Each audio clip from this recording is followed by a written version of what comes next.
کچھ چیزیں اپنی زندگی میں طے کرنی چاہیے۔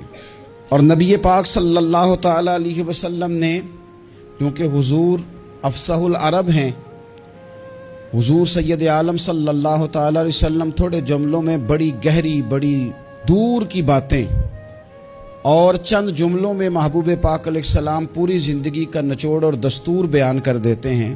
اسی طرح کی ایک حدیث جامع ترمذی میں موجود ہے۔ حضرت ابو ہریرہ رضی اللہ تعالیٰ عنہ فرماتے ہیں کہ نبی پاک صلی اللہ تعالیٰ علیہ وسلم نے ایک دفعہ فرمایا تھا کہ کون ہے جو مجھ سے 5 باتیں سیکھ لے اور پھر ان پر عمل کرے، یا اس کو سکھائے جو اس پر عمل کرے۔ تو حضرت ابو ہریرہ رضی اللہ تعالیٰ عنہ کہتے ہیں میں نے آگے بڑھ کے عرض کی یا رسول اللہ میں ہوں نا، آپ حکم کریں 5 باتیں کون سی ہیں؟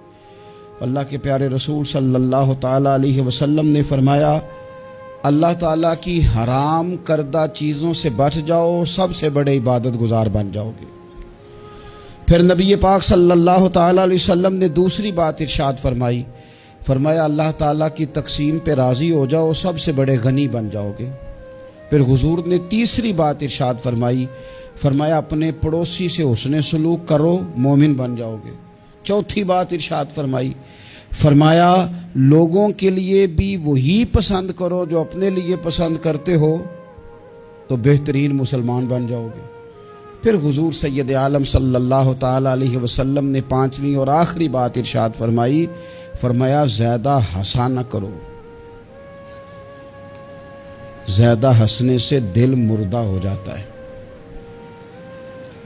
دل مردہ ہو جاتا ہے، زیادہ نہ ہنسا کرو۔